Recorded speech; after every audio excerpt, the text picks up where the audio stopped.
What is up, everybody? Rajay back in the house. Tuesday night live stream action taking place. And tonight we're going to actually get into another live stream spotlight. I'm going to actually bring up Ryan and Chris from Bruz Beers. And we're going to be talking about, it's close to the heart, the Belgian style beers they're putting out in Colorado. So that being said, let's go ahead and welcome them up here. Great to see you both. Thank you for joining on this evening, and thanks to M over at Radcraft for getting us together. We got to thank her as well too. So but this is awesome. So kind of getting into it, we're going to talk about the little mini movie documentary video that you guys had put out about being in Bruges, which is awesome.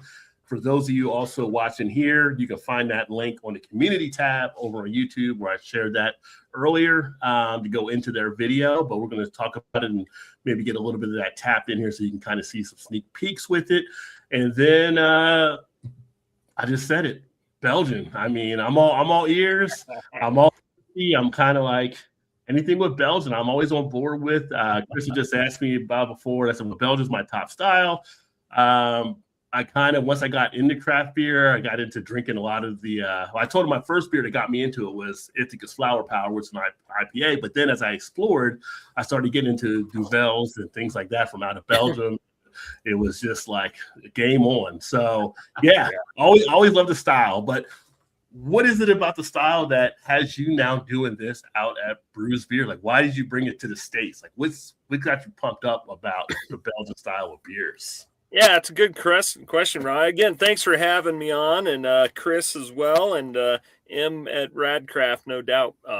But yeah, I fell in love with Belgian style beer when I was backpacking Europe during college. So late 90s, I was over there, and I was, like any good college student at the time, I was on my way to Amsterdam, probably to hit up a library or something, something educational, I'm sure. And I ended up at a train change in Brussels. And so I had about 2 hours to kill. And I said, hey, let's jump in and find a pub and see what's good to drink. And I didn't know anything about Belgium at the time. Right. So I asked for a beer, and the guy brings me literally a book, a Bible of beers. And I didn't recognize a single style, a brand, anything. So he comes back and says, what beer do you want?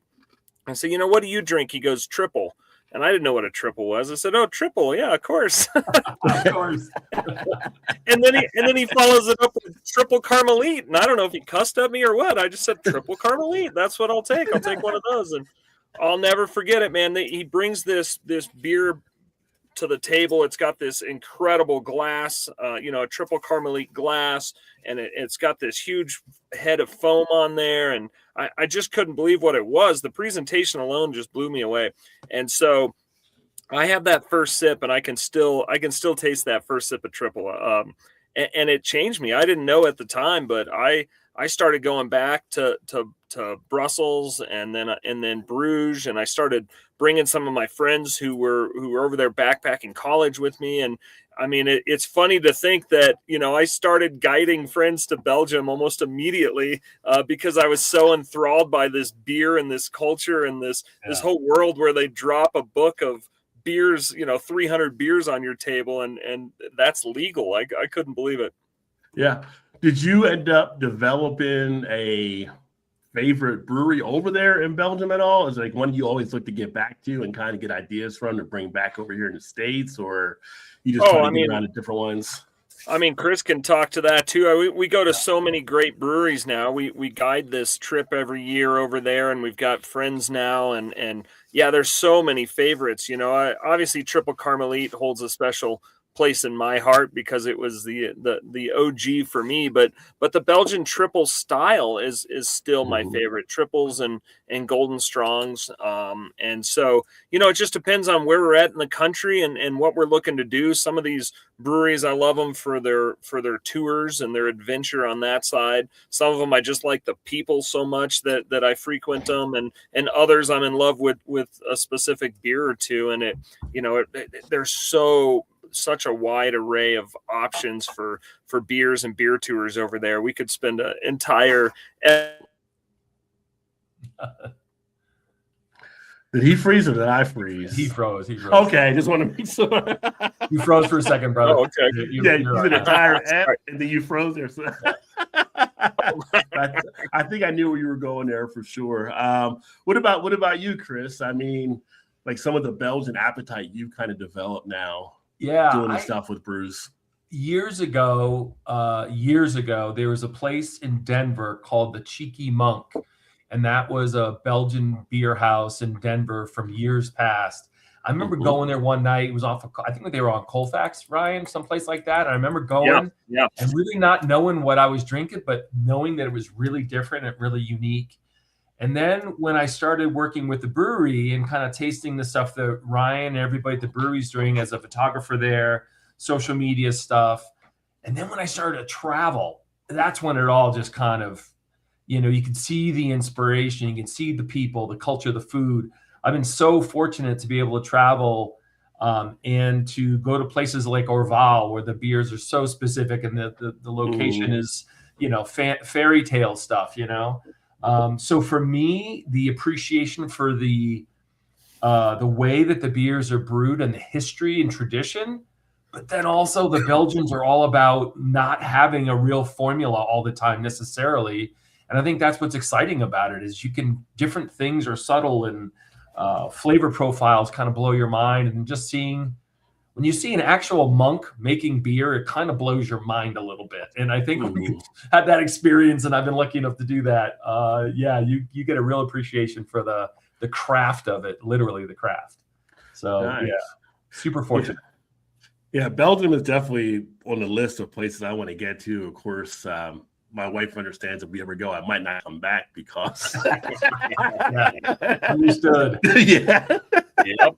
We may have to stay if we actually go, but always some amazing things out of there. And, you know, one of the things I got a chance to talk with some of the folks last year when I went to the Brewers Conference in Indianapolis, some of the people from over in Belgium was talking about kind of some of their fermentation type tactics and also talking about some of the yeast type things. And is that something you kind of look at too? Some things you bring back over here to kind of anything that amazes you about like some of their brewing techniques that you're able to kind of copy or build upon, I should say. Yeah, no doubt. I mean, every time we go over, we're inspired by something.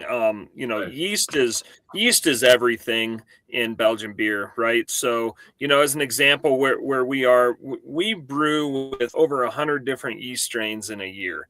So, you know, there's a lot of breweries that have one or two yeast strains, and that's what they brew everything with. And we're very yeast heavy because we're Belgian style, and yeast is everything to us. So we will go out and search and get people to help us blend. We have a lab here called Propagate Lab, and he does all of our yeast for us. And so whatever we come up with, he's able to isolate certain strains for us, clean it up, and then grow it up for us, and then keep it on file. So we've created some really unique yeast blends that are essentially proprietary to that beer, that specific beer. And then we just keep it going every year through Propagate Labs. And so, you know, yeast is a big one. We're always inspired by that. You talked a bit about process. Obviously, process over there is everything. You know, you look at a brewery like Cantillon who does lambics, right? And they are the epicenter of that, and how they do that with open fermentation and naturally cooling overnight. Whatever yeast is in the air will inoculate the beer. You know, those types of methods are just so inspiring. You have to come back and try it on the stateside. All right. Yeah, definitely. And just to comment here as well, for those of you watching back on the YouTube channel, whether it's live or the replay, at the top of the comments, you have a link here. We're going to show the website here in a bit, but if you get a chance, check that out. And if you're listening back on the podcast, I will have the link to the website there in the description as well. You mentioned triple being your favorite. Yeah. why triple? Why not double? Why not quad? You find it's like Goldilocks. You just the one that just kind of fits you the best, that middle bed, so to speak. Because I'm more of a quad kind of guy, but I like to go big and go hard sometimes. So I'm just kind of curious what made it go with the triple for you. Is it just triple's my go-to on a regular everyday level. Quad is definitely my go-to. We live in Colorado. It's winter. When I shovel or when it's snowing, I got to have a quad. That's the rule. Right. Get the fireplace going, get a quad. All winter quads, obviously. Triple's my day-to-day go-to. It's an easy one for me, but I'm very enthralled by doubles and quads, and we make some really great quads at Bruz. But it's they're just so big and so strong, and you don't need a lot of them. Fair point. But it sounds like, Rod, you're kind of a hop guy as well, which is very Belgian, right? We're probably the least usage of hops in any brewery here in the Colorado area, probably because we're Belgian, and it's very malt forward and yeast forward, which is totally different than what most breweries are doing in the U.S. Obviously, I mean, IPAs are king, and when we started this brewery 10 years ago, they all told us, they said, you can't do just Belgian styles. You'll never make it. Here we are 10 years later, we've got 2 locations. We're under contract for a 3rd location now. And, we're cranking out some awesome, fun Belgian beers, and we have not swayed. I mean, we stick to it. We have a Belgian style IPA, and it's obviously popular, but people come to us from far away to experience non-IPAs. And, regularly we're getting people in the door saying, "Oh my gosh, you don't have 8 or 10 IPAs on the list. This hazy IPAs fantastic. And grapefruit, whatever. Yeah. Donut beers and gold flakes in the beer. I always say we're very spoiled and lucky. We kind of push ourselves all the time because we don't have to chase trends. We don't have to try to figure out what the next gimmick is. We just get to brew like old historic styles, make them better, and enjoy that ride. So we're pretty spoiled when it comes to the beer world. Yeah, definitely. It's funny you said the IPA, the king thing, and I always bring up at times it's like the chicken and the egg for me. Like, are IPAs big because they're always being pushed on people, or are they maybe big because people know what else to ask for, so they always stick with IPA? Because when you get people trying different beer styles, they're like, "Oh, I didn't even know that was a beer." You get somebody a nice brown ale, a nice, porter stout. They get their little bit of room at the table as well. But you get them something like you mentioned, a golden ale, or you get them some other different styles. When I found out what a Schwarzbier was, I was like, "Oh, okay, this is solid." And then when I found out what a Rossbier was, I was like, "Okay, now I'm here for all the smoke. I'm here to sell it." So you find different styles when your universe is expanded. And I think a lot of breweries, they may limit themselves because they don't expand their universe. And obviously there's a concern, I think, for some of them, because if we expand it and it doesn't sell, then we're kind of screwed. But at the same point, there might be that opportunity like you have found. When I was in Baltimore, before coming back to Cincinnati a few years ago, they actually have a brewery there called the Guilford Brewery. And all they do is European style ales. You walk in, there's no IPAs. Even there's an English IPA. Right. And they are always like got people in there, and people like that little refreshing break. You could try other stuff. They have Belgian on tap. They have different types of lagers. They all different. They just stuff in. Now they did recently in the last couple of years buy one of the Jersey breweries that went under that had more of the IPA type thing, but they don't put it in the brewery as far as on taps, but they'll sell it out in the cans to keep that line alive for them. So I think opportunities are there, but I just think there's that double-edged concern. I like to go for it, but if nobody buys it, then I'm screwed. I think some breweries would like to expand out. So it's hard to find a niche. And how did you guys feel comfortable getting your niche in? Well, I knew from that experience in Europe that we had to bring that over here and we had to share it somehow. I found a guy, Charlie Gottenkinney, who helped me start the brewery. He was very much the brew side. He knew how to steer a recipe and create some of that magic. And so together we knew that this was special. And again, everyone's telling you at the time you couldn't do it, but you fast forward to right now and you look, the breweries that are really doing well in these markets, a lot of them are hyper focused, just like we are. You know, I think it's very hard to open a brewery right now and try to be everything to everyone. I think, you know, being laser focused and being really good at what you do is a blessing right now, which is funny because 10 years ago they said it was a curse and it would never happen. So, you know, I think the market has matured. People understand beer better. You know, the flavor palates of our customers has risen immensely over 10 years. And so, you know, you can't just open a brewery and survive. It's got to be well done. It's got to be dialed in. And I think it's got to have some purpose. And I think we hit those pretty hard. Yeah. I was going to add to that too, Rod, just as because I'm also a customer there, you know, and I see it from the customer side as opposed to a, you know, like a fanboy as well. But the idea of, you know, the traditional single, double, triple, quad is kind of always there.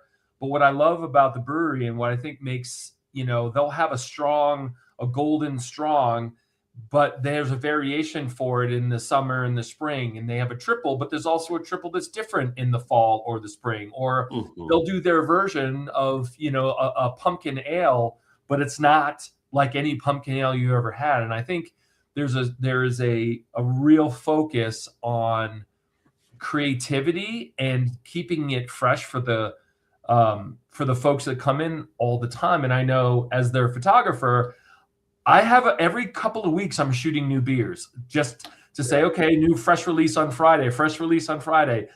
There's a lot of really unique and interesting things going on there all the time. And I don't know, it's pretty cool where they're not just sitting on the same 6 or 7. I mean, I suppose there is a core group, but it's always something new every time you turn around. Yeah.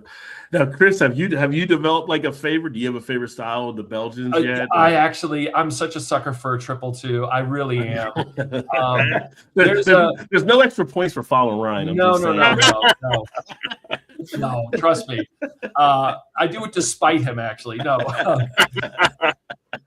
I actually have always loved the triple because it's kind of that nice balance point. It's got a little bit more alcohol punch, but it also has just such a great, incredible yeast character. But I'll be honest, and it's in the video that we shot when we went to Dahara, which is in the short film, that particular location, the first time I went there, I think it was 2021 was the first time I went to Dahara. I've never had anything like that particular beer, and we highlight, you know, specifically when we get into that house triple. That house triple. And I think there's something about just that really great balance. And I would argue the triple that the guys at the brewery are making is right up there with it. I mean, it's considered one of the best triples. And I think, I don't know, I've been really, really fortunate to be able to try some pretty cool different types of beers. And awesome. Yeah, it's been all right. Yeah, and like I said, we'll show that video here in a second too. But some great photography and video work, just some of the sites and stuff, and great narration there with you, Ryan, as well, going through everything. That's all Chris. You know, I just show up and drink beer and talk about it, Rod, and Chris makes it all flow together and look good. I don't know how he does it. He's got the hard job here. Yeah, wrangling a cat like him running around. Yeah, sometimes. Well, if I do get over there, I'll be like one of those kids looking for Pokemon, trying to find that back alley one that you went to that you mentioned in the video. So, yeah.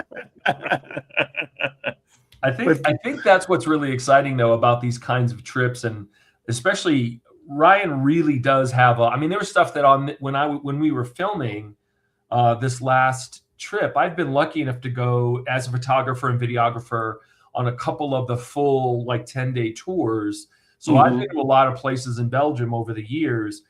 Even though I'd been to Bruges, I think this is my 4th or 5th time in Bruges, I still was fine. He was, wait a minute, let's poke down this alleyway. This is and that some of the stuff that we filmed wasn't necessarily on our shot list for the day. And there's still secrets that little amazing city just brings out every time you go. And I think that's really the kick-ass aspect of that country is there's so much depth when you start to kind of wander around those little side streets. It's pretty incredible.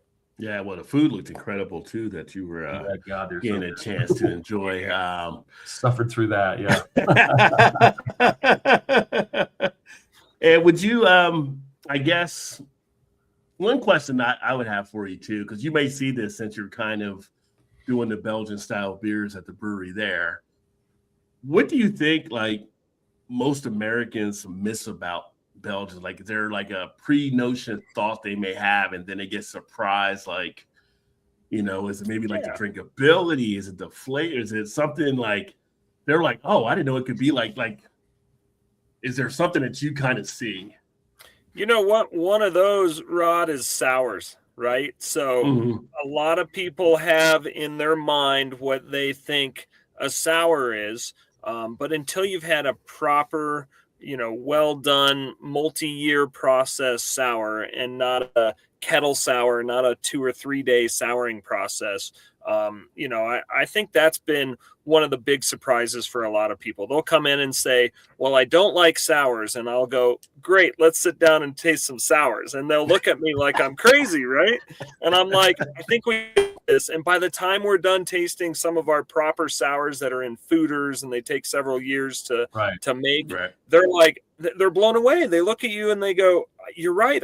I like sours. And I'm like, well, you like certain sours, right? You don't like the quick, manifested ones that a lot of the breweries in the US do, because we just don't have the tank space, right? A brewery in America is made, a lot of them are just made to crank out about a 2-week brew process, get it out of the fermenter, get the next one in. Space is tight, space is equipment is expensive. And so that whole process gets very fast forwarded. And you go to Belgium, it's not that way. So when we designed our brewery, we created a lot of extra space for a lot of extra tanks that we knew were not going to crank out a lot of beer, but they were going to crank out 1 or 2 special batches a year. And so having that, ability to do something like that, I think really surprises people. They, the sours is a big one. I think the other one is, again, with turnover of tanks and equipment, a lot of breweries, they'll just try 1, maybe 2 Belgian styles, but they can't leave it in that tank as long as they maybe should. So, a lot of people come in thinking Belgian beers are sweet, and they shouldn't be. Most Belgian beers are balanced and nice and dry at the end. But they're right in the fact that if they've been drinking a lot of American-made Belgian style beers, they probably didn't ferment completely out because of the time issue, and they were sweet. And so I think between the sours and the sweetness, those are the 2 things that we're always up against. Okay. And thinking about some of the Belgian styles, are there any that you find now that you really respect, but maybe at one point earlier you kind of overlooked or maybe didn't think to pay enough time to those type things, and it was kind of like, I can't believe I missed out. Like, it just hits you like, okay, this is really something that needs to be enjoyed more or talked about. Like, are there any kind of styles you can mention like that as well? Chris, you have one of those? I do actually. I know this is going to sound like really crazy, but I always thought there was a lot of, because in the beer world, or the Belgian beer world, like St. Bernardus, the 12 that they have, I always thought that it was kind of a little bit overblown, and I hadn't had it. So I was doing this in a vacuum. Like, I was like, oh, is it really as good as it? Is it really? And I finally had one, like a big dope. I finally had one. I was like, wow, this is really as good as they say. And I feel like a bit of an idiot, but it is a really, really, really good beer. I've had it here and I've had it there. It's a little better there, but because of the travel time on it, but it kind of blew me away how good it was. Yeah, it's a great beer. I know that sounds really strange, but it was one of those things where I just kept saying, there's no way it's as good as everybody says. It is. It is. Yeah. I'll take the win on that one and the loss at the same time.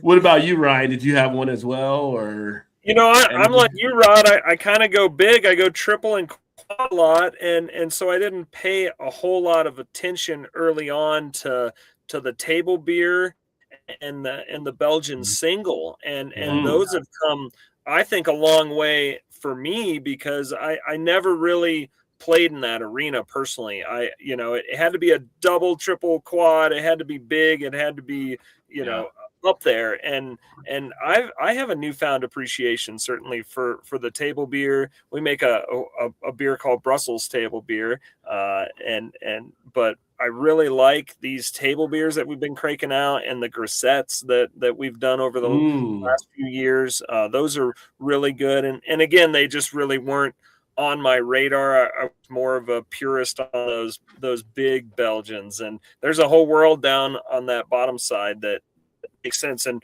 with the way some of this market is going now, these lower ABV, more approachable, sessionable ales and beers in general are getting more popular, and so that just made sense for us. Okay. Yeah, I think with me, it might have been more some of the lambics. I think when I first came across them, and everybody like how good they are, I'm like, we're like 3%. Like, what a kid. How many knows they got to drink, right? And then you have it, and it's just like, that's one of those beers that makes you realize it's not about the ABV.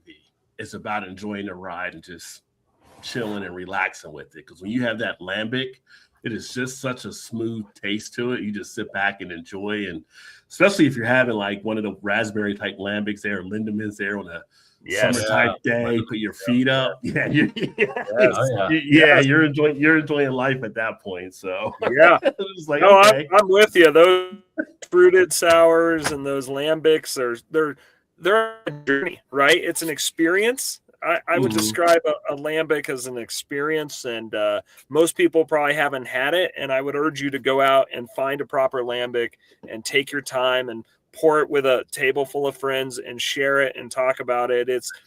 That to me is an incredible journey to go on, sharing a bottle of lambic with some friends. And I think you hit it on the head, because it often gets overlooked. Yeah, it's one of those things where, like you mentioned, with the sour, people go in thinking, oh, it's a sour, it'd be like another sour. Like I tell people, like, I'm not sour, like I'm like you, same thing. Well, try this. It's like they're not all the same. So there's so many different styles that are in the style of the sour type category. It's kind of like just like IPAs. One of my other buddies, his wife never was an IPA fan until she had like Bell's Two Hearted IPA, and all of a sudden she was like, oh, this is different. Like, it's all a matter of finding the one that kind of hits you the way it hits you. So I always say, except I struggle with shandies, but that's a whole different story. I get that. But I say keep trying out there for sure. But let's take a look at the website here. I'll pull that up and kind of share some stuff as well. Website is definitely pretty cool to check out with the different things you're doing out there in Colorado. We do have a few people that watch, I know, that are out in that area. But, bringing that passion of the Belgian to the brewery here. And I like that glass. That glass is sweet. Yeah, we're big on glassware. Obviously, everything Belgian goes in the proper glass. So, we're big on glassware for sure. And for you folks watching, you know about the Rajay deal. I'm all about deals. Look at this. Crowler Tuesdays, half price Crowlers, just saying. Yeah. Nice little deal. You know the Rajay deal channel that takes place here. But I love the setup, the style that's kind of the brewery itself.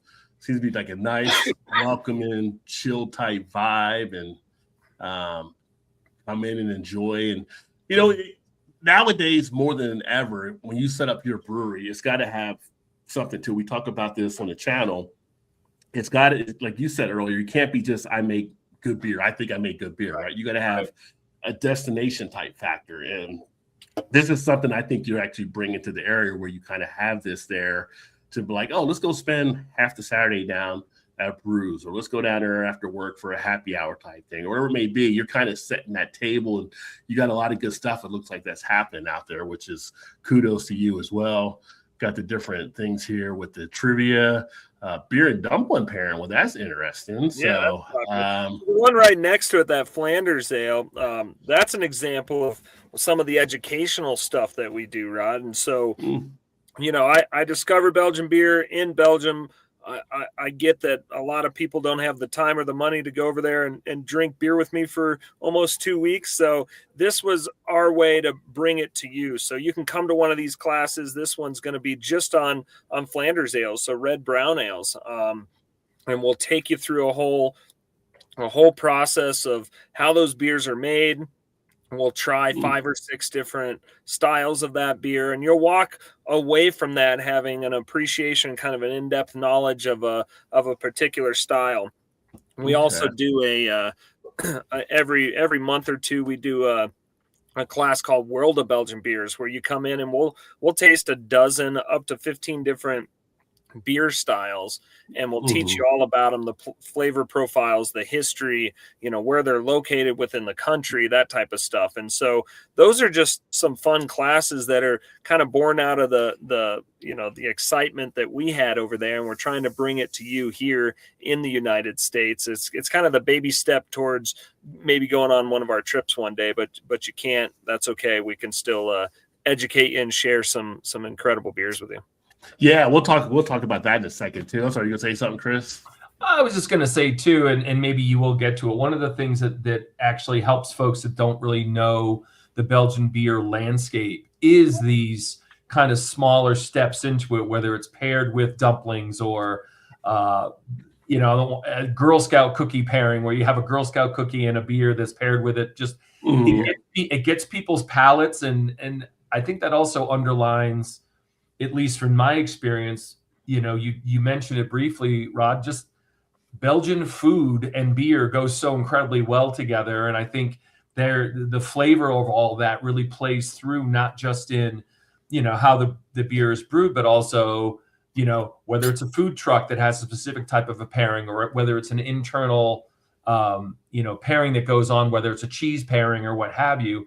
It really helps people understand that, in a way, what I really have always loved about Belgian beers, beer can be like a wine, because people are used to wines being paired and wines having certain vintages and what have you. And Belgian beer is a lot the same way, where it can feel really appropriate with certain types of food and in food, and I think people don't necessarily, I don't know if people necessarily grasp that. And this is a nice, I don't know, the brewery is a really cool way to do it and not have it be too heavy-handed, Yeah, I think that, you're definitely hitting it right on the head there with that. I think sometimes we talk about some of the pairings, and people look at it more now because it's out there more now with pairing beer with food. But even in that, it's kind of limited on what you kind of see. Right. Somebody's having a beer with wings, or beer with pizza, or beer, there's so many different things you can actually do. Like, one of the things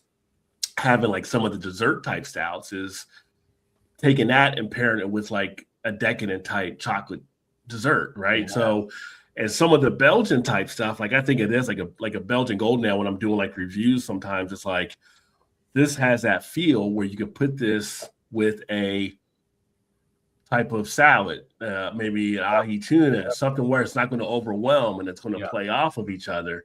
Or you have this nice dark quad or whatever, and you have this with a nice sirloin cut steak or something. There's different ways you can actually have fun with it. And there's also some of the dessert type Belgian stuff too that you can have with like a chocolate raspberry torte or whatever it may be. Yeah, of course. So there's all kinds of ways to play with it, and it actually works so well together if you know how to put that stuff. So I think it's great that you guys are doing a class there teaching people on how to do that with different foods. And like the trivia nights, do you do anything there like to maybe work in more of the Belgian type trivia or knowledge to help people when they leave, they walk away with more knowledge maybe about Belgium than when they walked in?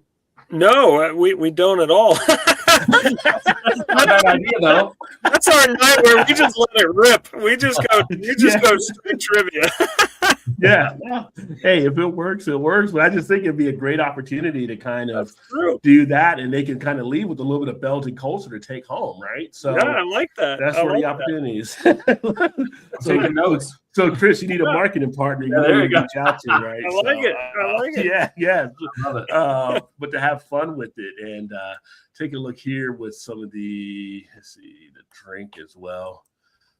So how many taps do you usually run out there on the beer? Is it Yeah, we've got 20 taps at both of our tasting rooms, and so we're always cranking through.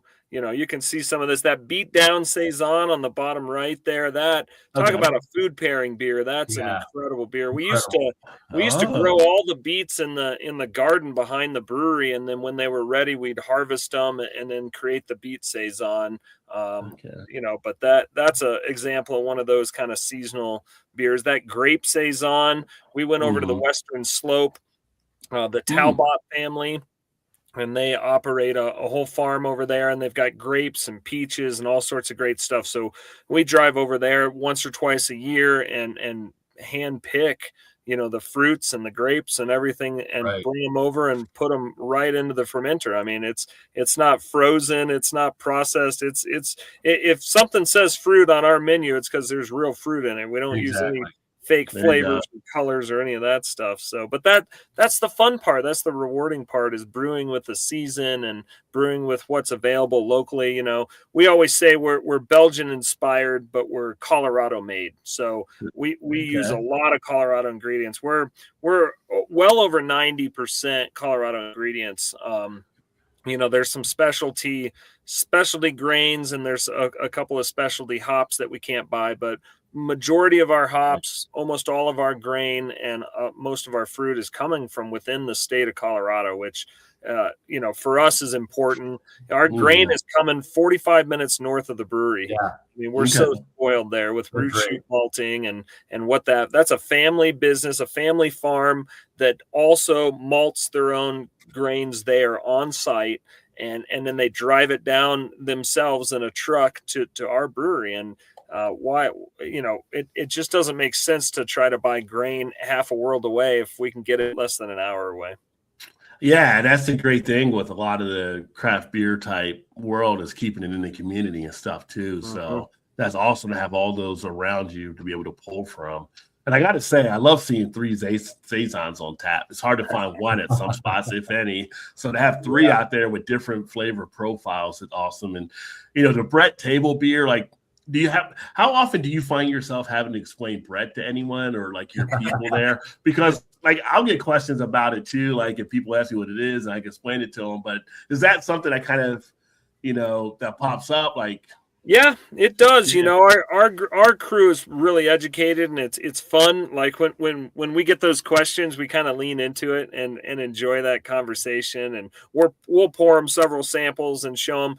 Sometimes we'll have the Brett table beer right next to the regular table beer with no Brett, and so you can try them side by side and really see what that Brett does to the beer. We just enjoy that, again, that educational side, and it's something that's a little bit different, but we get to play in that arena a lot. Nice. Yeah, you get the L's for ALS, so that's kind of a thing that you're doing it for raising for that as well, or? Yep. Yeah, we're raising money for ALS there. So they donated the hops, and then Chris did an entire video of that to try to promote some more sales for that. And then the money goes back to support the ALS, which is really cool. And obviously our take is a little bit different. There's breweries across the country that are doing it with those hops, but our take on it is totally different because it's Belgian, and I just hadn't seen a lot of those. That Dog Days IPA, that's been on with us since day one. It's extremely popular, obviously being in America, but that Abbey Triple, that's what I'm sipping on right now. That's our go-to. That Diablo Colorado is 100% Colorado ingredients for a Golden Strong. So we call, Golden Strongs in Belgium are traditionally named after some sort of devil name. And so ours being Diablo Colorado, the Colorado Devil, being all Colorado ingredients, we've enjoyed that. The Rod Special there, the quadruple, the Abbey. I like that name. You'd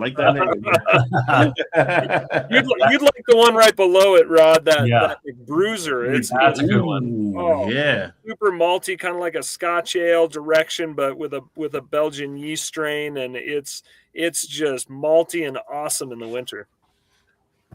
Yeah, it's a great selection of different things that you actually have here, from the different brews, and that bottom beer there, that Bruz, Yeah, you know that one well, Chris. You want to talk about that one? Well, what's the name of the one that the original version of it that we had? Oh, Deus.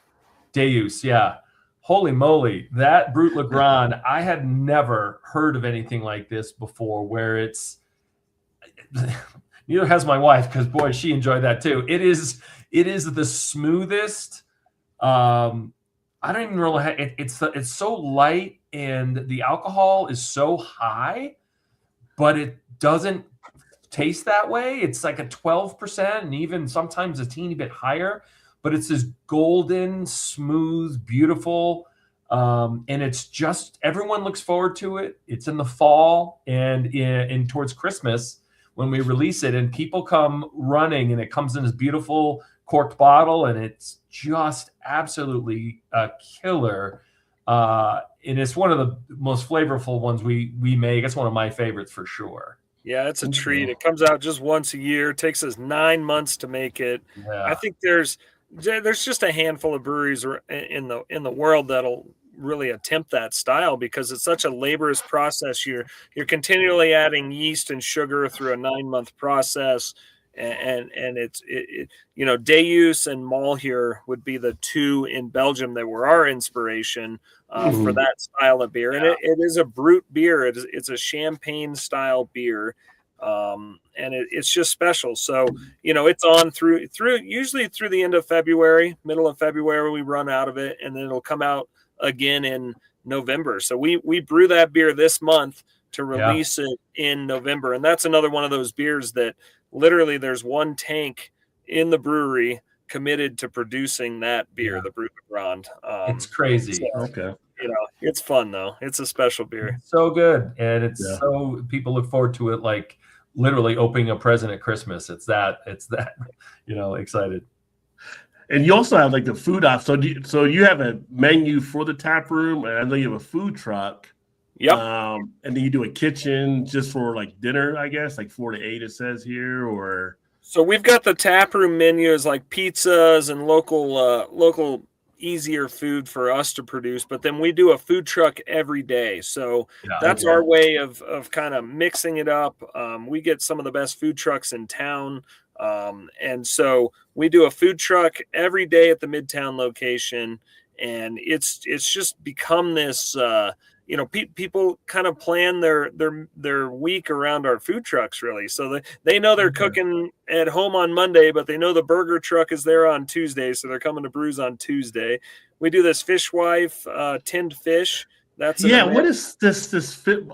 My wife's hooked on fish. She's hooked on Fishwife now. Like, you go to the store, give me some Fishwife. Like, what are you talking? She orders it. I'm like, I gotta say, is it that good? Oh yeah, it is. It is really good. We sell that. You pair that with a beer. That's always kind of fun. But you can look at some of these food trucks. I mean, they're just epic. And our thought was, instead of trying to run a kitchen and hit it out of the park, we wanted the different rotating trucks and start to build those relationships and let these guys shine with what they do. We've got amazing chefs in the Denver metro area, and for us to be distracted to try to make our own food and run an entire staff and kitchen just didn't make sense. Our focus was on the beer. There's plenty of great people that make great food, and together we sell more food and beer. And so that's kind of been our process from the beginning, and it's still true. Now we're working on a third location on the west side of town, and it'll have built-in food truck stalls as well. We continue to do that. We believe in that model. I know several breweries in town that are full-on brew pubs with a full kitchen, and I can tell you the bandwidth it takes to run that side of the business is immense, and to us it just seemed like more of a distraction. Gotcha. Well, with the logistics of things, from what I know too, it can be kind of a mess having the food in the brewery as well. So a lot of breweries will opt to have a partnership, which makes sense. Yeah. Well, I was going to say too, the food truck thing is great, because I really do feel like there's so many great local Colorado Front Range, food trucks that they have an opportunity to come to the brewery every day. There's a new one every day. So some breweries may not have stuff until the weekends, but they can rotate through. And as somebody that lives in the neighborhood, I look for the food truck every day, because here's the move, Rob. What I do is I'll go to the food truck. I'll say to my wife, "Oh, it's whatever, it's crazy Thai food truck today." So I'll go order Thai food, but I go into the bar and I'll have a beer while they cook the food, and then I'll and then I'll have my beer and be able to, and then I'll walk home with the food. And it's either way, you're still at the brewery, you're still enjoying it, even if you're not hanging out that time for the full day. So it's a good little cheat code if you want to enjoy a beverage without getting too far away. Yeah.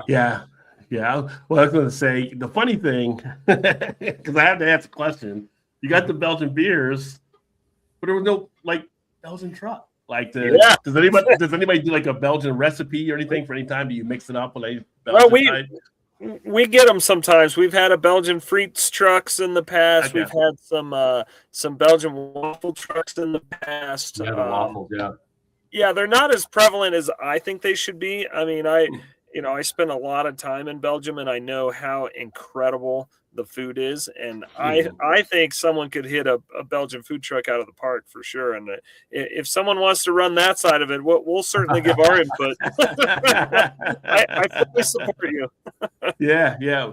We have a restaurant here, and they do Belgian waffles and stuff like that. It's a Belgian restaurant, but they also have like the beer and stuff too. So wow. They do a lot of good stuff after hours, like after the Reds game, because they're down by the Red Stadium and the Bengal Stadium, a couple other locations around town. But after the stadium, people let out. People go there, get something to eat, have some beer, and so they get like a nice little crowd that actually comes through for sure. Great.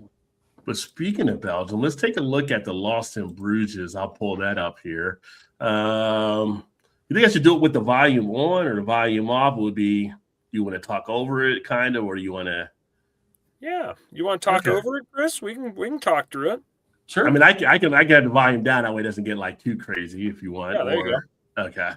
Let me see here. Yeah, this was kind of born out of, again, our concept. Chris comes with us almost every year, and we're over there anyway, shooting, guiding our customers and eating and drinking and doing what we do. So we just said, hey, last September when we were there, let's stay a couple extra days and let's shoot some things and see what we can come up with. And that's where this was born out of. It was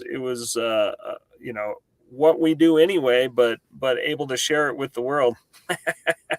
He's not easy in front of the camera. Yeah. He's really nervous, it looks like. Yeah. But just, some of the footage here, because I went through, I was going to move it up to just see some of the sites that you shared, just that take place over there. I mean, it's just breathtaking to see some of the old architecture and things like that, but just the way, it's just looks like a relaxed way of life over there for a lot of stuff, and everybody's just enjoying the different things. You mentioned the frites. You went to the frite truck and stuff here as well, which was pretty cool. And for those of you that also, if you did, I mentioned earlier in case you missed it, but on the community tab, I do have the link here, and I'll put it in the description as well, so you can check out the film. And basically, you can go to actually check out Bruz Beers and subscribe to their channel when you go to the video to catch a lot of this stuff. But just a great way to bring Belgium back for people to actually observe and kind of say, you know what, that might be a cool vacation spot for us to actually go out and hit, because a lot of people that don't get out to maybe see a lot of this stuff don't really know all the good things that might be taking place over there. I think too, one of the things that we talked about is the fact that because Ryan had been over there as many times as he had, there's a lot of travel that, you watch travel videos and they're all around the world. People are traveling and filming and what have you, but there's not a lot of real beer centric kind of travel where if you had a day or two to spend in Bruges and you're kind of a beer nerd or someone that's like really into beer, here's a kind of how-to list of where to stay, where to eat, and just the sites that you could see. And I think because Ryan has been there as many times as he has, it's like we need to be talking more about, like he said, I mean, this is like a baby step for someone who eventually may decide to actually travel there. But in the meantime, this is a way to get inspired and to get excited about, that part of the world, which is really easy to get around. It's not intimidating. Most people are speaking English, and the food is just knock your socks off. And of course, the beer is the real hero of all of it. So for us, it just made a lot of sense to be able to find these hidden little areas. And these are the places, like the title says, like get lost. It's not about the square, which is beautiful. The big square where all the restaurants and the horse carriages are. There's a lot of little alleyways, like we already have talked a little bit about, where those are the real places to meet the real people and to have those incredible interactions and those incredible meals. Yeah, definitely. And I stopped it here because Ryan grabbed two of my favorites when there you go. He was in here, Corollas, and then this one here, the Straff Hendrick. Both of those are great ones. Yeah. Those are both really good beers for sure. But then a lady from the store hooked you up with like that one you get at after this, and you like ask her for any of her favorites, and you come out there. I'm like, oh, I'm so jealous right now. That was a little treat the rest of the trip. We said, that was again an unscripted moment because I wasn't sure what he was going to come out with either. Yeah, look at it. He's just like a kid from the candy store for sure, and that is freaking awesome. Yeah, some 20-year-old port out of Portugal, and it was that was a treat. And that's the thing; these little bottle shops over there, they'll have so much good stuff.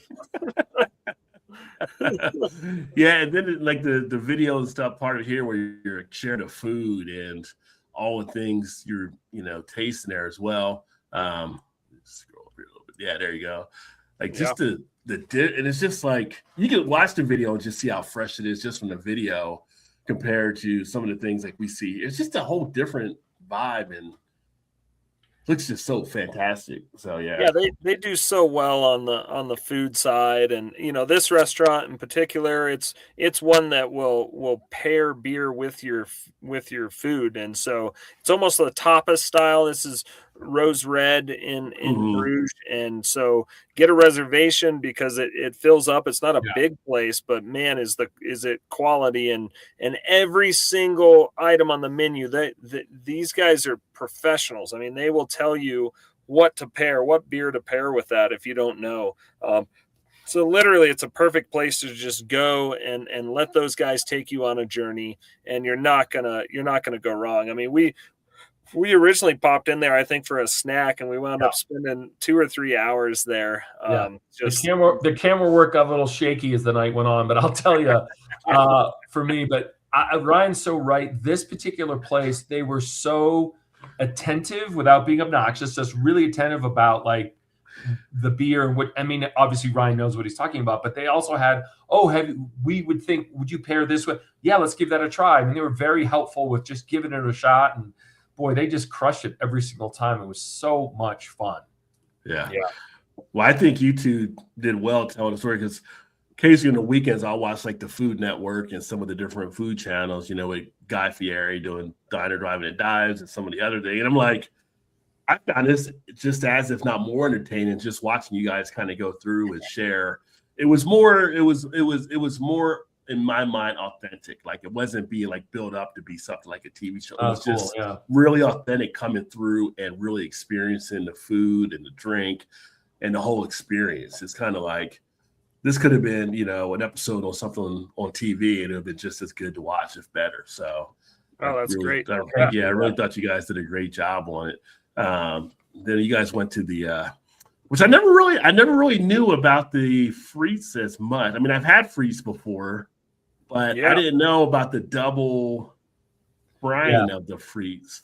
Right here. The double frying of it is really what makes it good. It's and the waffle here too. I mean, that's the Liège waffle. Yeah. Instead of the Brussels or Belgian style waffle, you want the Liège, and I get it as a purist with just the waffle. I don't get anything on it, and I don't think you need anything else. It's that good. I mean, it's really good. It's such a treat, and that's double cooked as well, just like the frites are. So it's doughy in the middle but crispy on the outside, and they've just perfected that process. Yeah, it's kind of weird because, here everybody gets waffle to get syrup or butter or strawberries on it, but you're just like eating just a straight waffle and just how good it actually is with the fluffiness and everything taking place. And then you're walking past here and I saw the barber. So I have not had one of those in a long time. That's a great beer. Yeah. Great beer. Yeah. But this was two brothers that ran this shop for, I don't know how many years, 20, 30 plus years. And they finally are winding down and retiring. But I used to sit in this backyard here and just enjoy beers. And they had a shop up front that you could buy glassware and signage, and they would source all this really cool, unique stuff from like bars that are closing or expanding and the changing concept. And so they would get this really great stuff. So it was almost like a flea market, right? You dig through boxes and find some treats every time. There's some of the glassware they would carry. Yeah. And then eventually they're ready to retire. And so Chris and we went back there and just enjoyed a couple of beers and kind of reminisced about how this is going to change. Now, what will the next tenant do? You know, is it going to be the same concept, or will it be something totally different? Maybe it'll be a restaurant next time I go back there. I don't know. It's been this way as long as I can remember. And so we'll see what that next chapter is. I mean, these towns are changing. They're steeped in history, and people tend to do the same thing for their entire life. It's very different than the American lifestyle. And so I don't know. I'm excited to see what the next chapter of that space will be. I'll miss what it was, though. That's for sure. Yeah, and I love the story of you when you came back home from college and you got the crate from there. You wrapped the tape around it to take on the plane. Yeah, that was a pretty awesome story too. But yeah. There's the frites right there. You can turn that one there. Let me. Yeah, the frites are the thing. They're so amazing. Yeah, he did a good job of explaining it. Yeah, I didn't. It's just, you think it literally is a different potato. It's a completely different potato than they grow there than we do here, and then also the way they cook it, and especially as Ryan's saying, like, you know, 11:30, 12 o'clock, you've been going all day. It's like this is going to set you up for a delightful sleep. I mean, it's delicious food, and we had a lot of fun. I mean, that sauce on it. Wow. The samurai sauce is just great. I mean, mayo is obviously the way to go, but this samurai sauce is my jam over there. I like a little spice, and this is a good way to top off a couple of triples, and then you have that on your walk back to the hotel, and life is good. Yeah. Yeah. Oh, the chocolate, of course. Yeah, I've never did the frites in the mayo, but maybe I'm missing out on something there. Maybe that's need to. It's a little different. Well, it's a little different. It is. It's good. When in Rome, it's like a good thing. But before we get out or anything like that, the European beercation thing that you're kind of doing. So talk a little bit about that, like how you set up different beercations, like where you do the trips and stuff. Yeah, I mean, we do about once a year. We'll take a group over. So this last September, we took 38 people with us, and we all went over to Belgium. We create a different tour every year. So it's not an in the box tour. You know, a lot of people will focus. We're just going to guide these 3 or 4 different boxed schedules, and we just don't do that. I mean, we have such an amazing plethora of choices over there. So we build a different trip every year, and we put it out to our customer base, and we put it on our website. It sells out every year. People are like, you could do 2 or 3 of these, every year. And I said, no, that's not what it's about. It's not a money-making profit center for us. It's more of a connection. It's more of replicating what I experienced over there early on, what Charlie experienced early on over there, and allowing you to do that same. So you come with us. All you have to do is show up. I tell you what hotel to show up to at what time.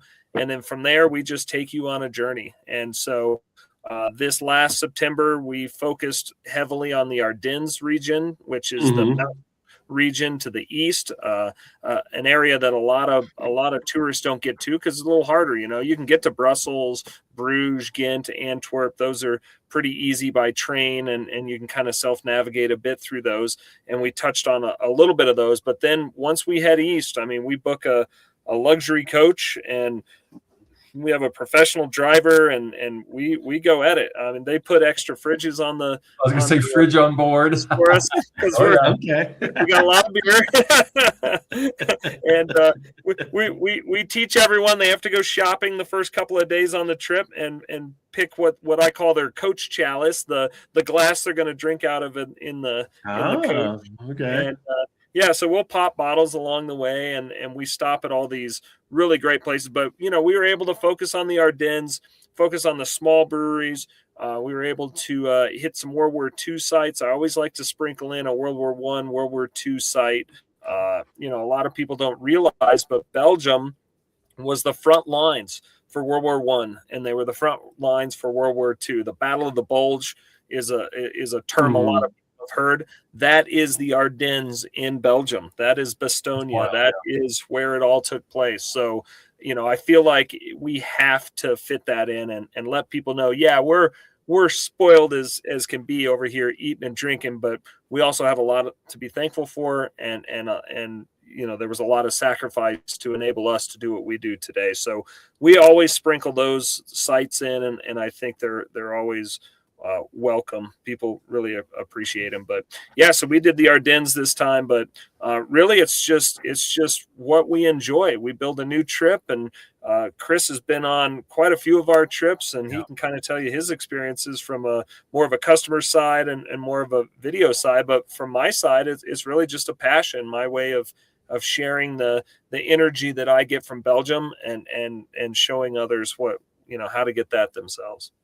Yeah. I was going to say the thing I've always loved about the trips is somebody, obviously I'm shooting video and stills, but I'm also looking at people, right? I'm seeing them. I'm looking at them through the lens. And I think one of the things that I've seen more with these trips than any other stuff I've done is that Ryan puts enough downtime around the things to do. Because I think people sometimes feel like, oh gosh, if it's a pre-composed trip that we're always on the move and what have you. I think spending extra time and saying, yeah, we're going to do a brewery tour, but at 1:00 in the afternoon, we'll all have lunch together. And then you have the rest of the day, and we're not seeing you again till the next day until 12 or so. Like, there's a lot of time for the wander around whichever city you're in. And I think people run into each other on the trip, going to various little pubs or little bars or what have you. And that's really exciting and fun. It's not like every single second is locked down with you have to be in this place or what have you.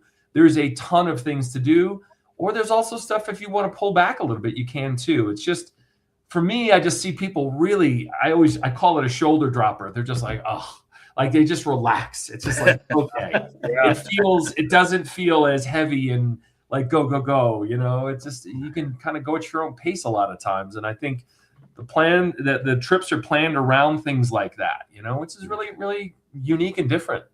Yeah. And it's kind of funny too, because, my wife and I, we're not group travelers. In fact, we're traveling in a Sprinter van right now, to kind of get away from it. And so, like, when we set out to do this, we said, well, we don't want it to be group travel. So how do we create a trip that is with a group, but not group travel? You know what I mean? You're not in a line. You're not a number. You're not. And so there's no guy with a flag in the front. You're following. Right. None of that. No. Yeah. And so we put our passion into it, and it's worked. It's certainly connected with people. We have people that sign up for multiple years because every year is different. I always say beer brings people together. Well, 2 years ago it was a good group of people, and there was one person from out of state, one from in state, and they met on the trip and had a connection. And so the next year they said, "Hey, Ryan, we're coming on the trip, but we're going to share a room." Okay. Yeah, there you go. Yeah. and then they got married and they had their reception at the brewery. So, That's awesome. when I It's say really beer brings people together, I think it's a perfect example of these guys connected in Belgium. They met in Belgium, and now they're married and living in Denver together. And they have that trip to share. And now they've been on 2 of them, and I wouldn't be surprised if they signed up for more. They're an absolutely incredible couple. But just the whole fact that I always say, beer brings people together, and I think that's a perfect example. Yeah, look at you, Chuck Woolery, out there making a love connection. I love it. Good reference. All you younger folk, you have to go Google that. Chuck Woolery. But well, Dave from Beerfront, he was saying earlier when we were talking about the beers, how they were just the fruit and everything real and spectacular and stuff too. And then one of my buddies, Ryan, he's actually half of the Cincy Brew Dads. He said triples of spicy food is how I envision. Oh, I love that. Yeah. Yeah. And Dave said he's doing his best to talk to the wife about going there. I have to play stupid. Oh, look, they have beer here. I don't think you're going to fool Ruby anymore. I don't think so. Yeah. And a Belgian beer trip is a bucket list item for me. So there you go. So maybe Ryan and Dave, we'll get them on your trip there too. I'd love it. Dave's good people, man. He came out to our Belgian Import Fest this summer, and we got to spend the day together drinking beer. You had mentioned Lindemans earlier, and Dirk Lindemann was actually pouring beer at our beer festival in our backyard, and it was his birthday, so we were able to present him with a cake, and we just had some really cool, unique Belgian breweries fly over to our little home in the middle of the United States and pour beer. We had the head brewer, Delirium, was pouring your beer. Nice. That was crazy. It was crazy. I mean, we just had quite the summer, but he was able to spend the day with us and see some of that magic, which was fun. Wow, that is really cool. And is there anything about Bruz you could say that, like, one lesson that taught you about beer, what that would be? Oh, what Bruz taught me? It's people. It's the beer industry to me is very much the people business, and it's the part that charges my battery the most is this type of conversation and the conversation over the bar. We've never been a wholesale focused brewery. I don't get a lot of enjoyment out of that side of the business. So we do enough of that to be relevant in the marketplace that we're in. But as far as enjoyment and what really lights our fire, it's the conversation, it's the education, it's the beers over the bar, it's meeting the people, it's putting people together like this, Rod, and those types of conversations. So for me, that's what I enjoy the most. The historical styles and being able to make them a little bit better every time we do them. We certainly like the continual improvement process of it.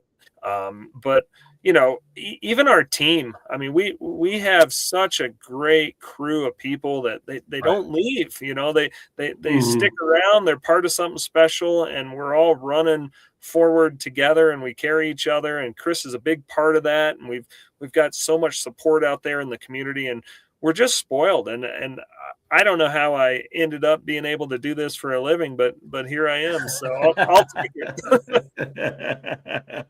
Not a bad way to do it, that's for sure.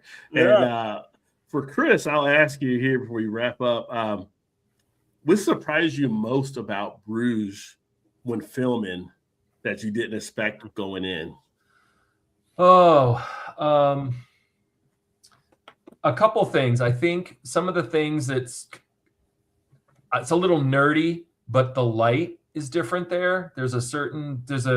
Especially as a photographer, you're really aware of light. And I think for me, there's times of year that I've been there, and this was a little bit of a different time. So it had a fairy tale quality to it. It's hard for it not to feel that way when you're surrounded by canals and architecture, what have you.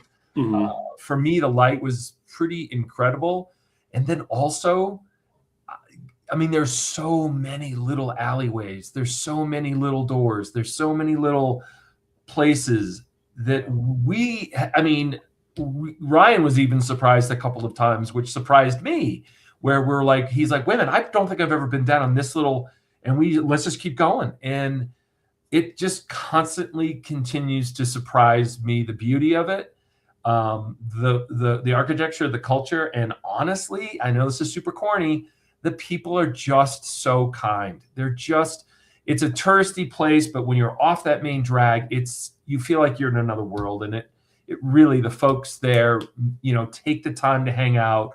We'll talk your ear off about whatever, and everyone feels really welcoming. And that just makes your heart happy. You know what I mean? And then having a beer while doing it, come on. Nothing better than that. Nothing. No, not that I can say. No. How hard was it leaving what you had to leave, though, when they cut it on the floor? And there was a lot, Rod. I really want to fit in, but I just can't fit it in right. So there's plenty. Yeah. Just an absolute blast. Yeah, no, that's awesome. Well, before we go to wrap up here, like I said, we've been about an hour, so I don't want to keep you guys too much. And definitely, I can keep going. So, I mean, but Ryan, you're on vacation. Chris, you're into the almost the evening now. So, I don't want Rachel to get me. Are you still talking to that guy? What can people expect going forward now into 2026 out of Bruz Beers? Like, what would you like people to kind of know? Get them excited about coming out to the brewery there in Colorado, and what to look forward to, and experience they might be missing. What do you want to put out there?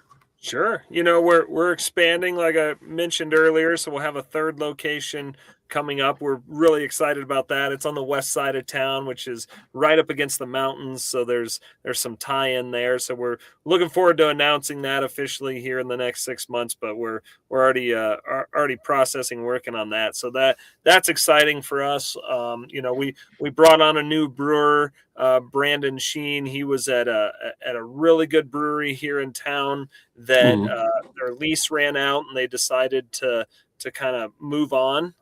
So we were able to pick up a really good brewer, and I think he's going to have some really good, exciting things on the plate there. So I'm looking forward to that, and really just getting out and having a beer with us on the patio. The summertime in Colorado is special. So excellent. Anything you would add, Chris, or anything that you? Absolutely. Listen, man, one of the things I love about Bruz, especially in the summertime, is there's like a lot of live music that comes out of that place. And there's nothing better than having kind of those local little kind of neighborhood concerts. There's an adjoining area in the Midtown where, bands will play in the little overhang, the little covered area, and just people come out, throw down a blanket, just have an absolute blast. And for me, just seeing the smile, seeing everybody happy, eating, drinking, having a great time. And I look forward to that stuff too. It's pretty special. Okay, awesome. Well, we'll go ahead and get wrapped up here. And then I just realized I had a mistake on your name, Chris. Why did I have Adams in there? I don't know. Austin? It's okay. I apologize. I just saw that scrolling across. Like, wait a second. I ran through. I must have went through the email too quick, so I do apologize there. It's tough when you're doing directing, producing, writing, and everything. There you go. Not to make excuses. I owe you some beers for that mistake. But well, come on out here. I'd love to meet you face to face. That's for sure. Yeah, definitely. Great.